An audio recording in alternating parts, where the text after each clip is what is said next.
Good morning বন্ধুরা। আজ হলো 20 জুলাই সোমবার। আজকের সকালের বিশেষ বিশেষ খবর হলো 106 মিনিটে 16 বছরের পর স্বপ্ন পূরণ স্পেনের বিশ্ব চ্যাম্পিয়ন। 106 মিনিটে 16 বছরের পর স্বপ্ন পূরণ স্পেনের জয়সূচক গোলটি করেন এফ টুরেস। নির্ধারিত 90 মিনিটেও কোনো দলই গোল করতে না পারায় ফাইনাল ম্যাচ অতিরিক্ত সময় গড়িয়েছে, আর অতিরিক্ত সময়ে সফল হলো স্পেন। ম্যাচের শুরু থেকেই আক্রমণাত্মক ছিল স্পেন। এক কথায় আর্জেন্টিনাকে কোনো সুযোগ দেয়নি স্প্যানিশরা।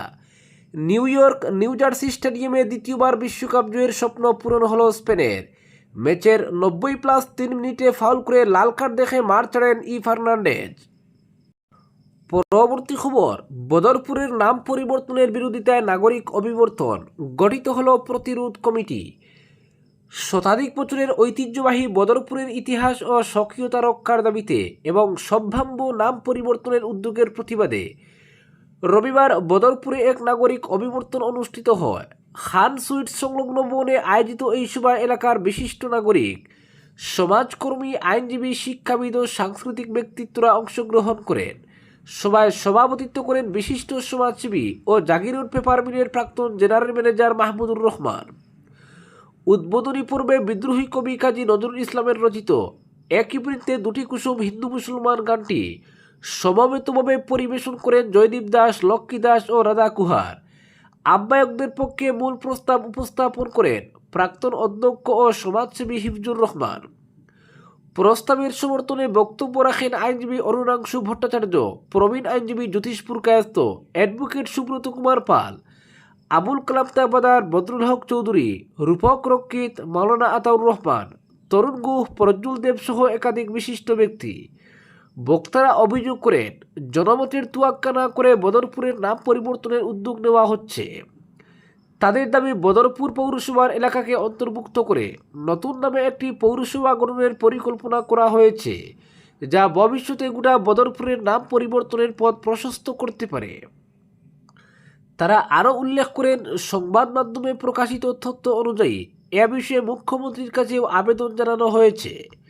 সভায় বক্তারা বলেন, বদরপুর শুধু একটি ভৌগোলিক নাম নয়, এটি শতাব্দী প্রাচীন ইতিহাস, সংস্কৃতি, স্বাধীনতা আন্দোলন, মাতৃভাষা আন্দোলন এবং রেলনগরী হিসেবে সমৃদ্ধ ঐতিহ্যের ধারক। তাদের মতে এই নাম পরিবর্তনের উদ্যোগ ভবিষ্যৎ প্রজন্মের ইতিহাস চর্চা, সাংস্কৃতিক পরিচয় ও ঐতিহ্যের জন্য ক্ষতিকর হতে পারে। বক্তারা আরও অভিযোগ করেন, ডিলিমিটেশনের মাধ্যমে বদরপুর বিধানসভা কেন্দ্র বিলুপ্ত করা এবং শহরাঞ্চলকে কাছাড় জেলায় অন্তর্ভুক্ত করার পর এবার নাম পরিবর্তনের উদ্যোগ নেওয়া হয়েছে, যা এলাকার মানুষের নাগরিক অধিকার ও আত্মপরিচয়ের উপর আঘাত বলে তারা মনে করেন। সভায় উপস্থিত বক্তাদের দাবি, বদরপুরের নাম পরিবর্তনের ফলে সাধারণ মানুষের কোনো বাস্তব উপকার হবে না, বরং সরকারি নথিপত্র পরিবর্তন সহ নানা প্রাসঙ্গিক ও আর্থিক জটিলতার মুখোমুখি হতে হবে। তারা করিমগঞ্জ জেলার নাম পরিবর্তনের বিরোধিতায় পূর্বে অনুষ্ঠিত আন্দোলনের প্রসঙ্গ উল্লেখ করেন। সভা থেকে সর্বসম্মতিক্রমে ঐতিহ্যমণ্ডিত বদরপুরের নাম পরিবর্তন প্রতিরোধ নাগরিক কমিটি গঠনের সিদ্ধান্ত নেওয়া হয়। জানানো হয়, পরবর্তীতে কমিটি সম্প্রসারিত করে ভবিষ্যৎ কর্মসূচি ঘোষণা করা হবে। হাইলাকান্দির সমাজকর্মী ও সাহিত্য পত্রিকার সম্পাদক শিখা ভট্টাচার্য লিখিত বার্তায় সবার প্রতি সমর্থন জানান। সভা পরিচালনা করেন আহ্বায়কদের অন্যতম কায়েসর আহমেদ। অনুষ্ঠান মঞ্চে উপস্থিত ছিলেন অবসরপ্রাপ্ত অধ্যাপক ডক্টর ফজলুর রহমান, প্রাক্তন প্রধান শিক্ষক ফয়েজ উদ্দিন, অবসরপ্রাপ্ত forest range officer Ramizuddin Chowdhury, সমাজকর্মী আজির উদ্দিন এবং প্রাক্তন জেলা পরিষদ সদস্য এনাম উদ্দিন প্রমুখ। পরবর্তী খবর, শ্রীভূমি জেলা বিজেপির সাংগঠনিক বৈঠকে ঐক্যবদ্ধভাবে কাজের আহ্বান মন্ত্রী কৃষ্ণেন্দুর। সংগঠনকে আরও শক্তিশালী ও জনমুখী করে তোলার লক্ষ্যে শ্রীভূমি জেলা বিজেপির উদ্যোগে রবিবার এক গুরুত্বপূর্ণ সাংগঠনিক বৈঠক অনুষ্ঠিত হয়। বৈঠকে উপস্থিত ছিলেন রাজ্যের জনস্বাস্থ্য, কারিগরি, পার্বত্য ও বরাক উপত্যকা উন্নয়ন বিভাগের মন্ত্রী কৃষ্ণেন্দু পাল। সভায় জেলার সাংগঠনিক কার্যক্রমের মূল্যায়নের পাশাপাশি আগামী দিনের কর্মসূচি ও সাংগঠনিক রূপরেখা নিয়ে বিস্তারিত আলোচনা হয়। বৈঠকে বক্তব্য রাখতে গিয়ে মন্ত্রী কৃষ্ণেন্দু পাল বলেন, একটি রাজনৈতিক সংগঠনের মূল ভিত্তি তৃণমূল স্তরের কর্মীরা। বুথ, মণ্ডল ও জেলা স্তরে সুসংহত ও সমন্বিতভাবে কাজ করলেই সংগঠন আরও শক্তিশালী হবে। তিনি বলেন, মানুষের আস্থা অর্জন এবং সেই আস্থা ধরে রাখার একমাত্র উপায় হলো জনসেবাকে সর্বোচ্চ গুরুত্ব দেওয়া।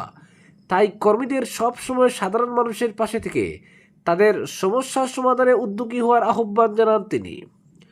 মন্ত্রী আরও বলেন, কেন্দ্র ও আসাম সরকারের বিভিন্ন জনকল্যাণমূলক প্রকল্পের সুবিধা প্রকৃত উপভোক্তাদের কাছে স্বচ্ছভাবে পৌঁছে দেওয়া অত্যন্ত গুরুত্বপূর্ণ। এক্ষেত্রে দলীয় কর্মীদের সক্রিয় ভূমিকা পালন করতে হবে।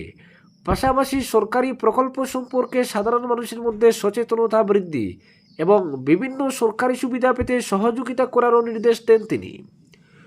বৈঠকে বুথ ভিত্তিক সাংগঠনিক কাঠামো আরও শক্তিশালী করা, নতুন সদস্য সংগ্রহ অভিযান, জনসংযোগ বৃদ্ধি, বিভিন্ন মোর্চার কার্যক্রমকে গতিশীল করা এবং সামাজিক উদ্যোগ সম্প্রসারণের উপর বিশেষ গুরুত্ব দেওয়া হয়।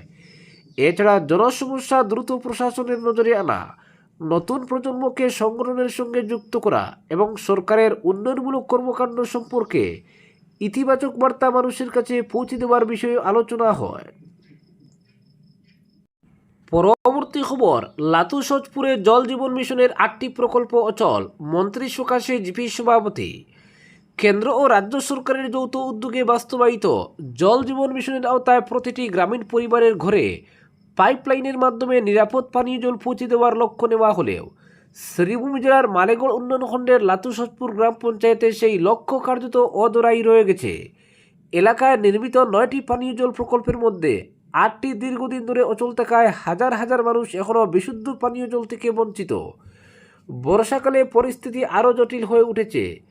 আজ জেলা আয়ুক্তের সম্মেলন কক্ষে জনস্বাস্থ্য কারিগরি, পার্বত্য অঞ্চল ও বরাক উপত্যকা উন্নয়ন বিভাগের মন্ত্রী কৃষ্ণেন্দু পালের পর্যালোচনা বৈঠকের আগে লাতু সচপুর গ্রাম পঞ্চায়েতের সভানেত্রী স্নিগ্ধা দাস মন্ত্রীর হাতে একটি স্মারকপত্র তুলে দিয়ে দ্রুত হস্তক্ষেপের আবেদন জানান।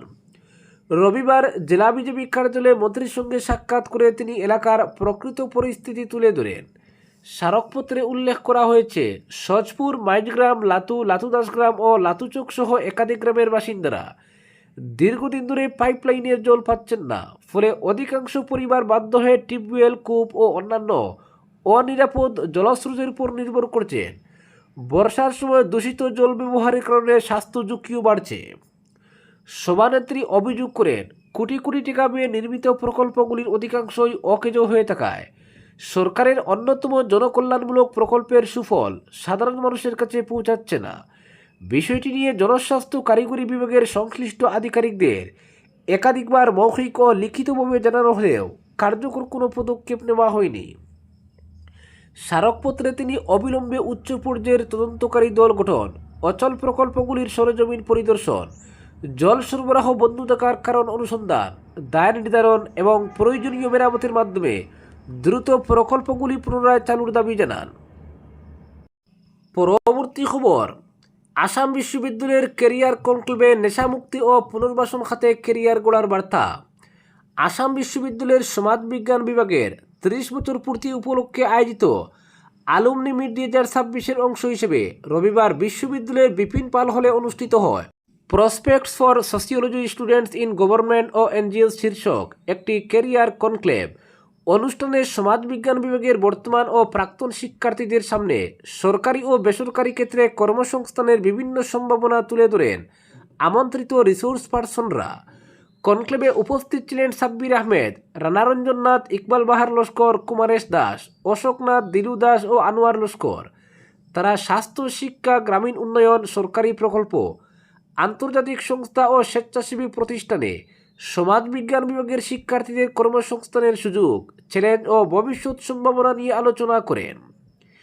Career in de addiction center cum rehabilitation centers বিষয়ের উপর বক্তব্য রাখতে গিয়ে শিলচরের নেতাজি ছাত্র যুব সংস্থা ও নেশামুক্তি পুনর্বাসন কেন্দ্রের কার্যনির্বাহী পরিচালক দিলু দাস বলেন, দেশে নেশামুক্তি ও পুনর্বাসন কেন্দ্রের সংখ্যা ক্রমশ বাড়ছে।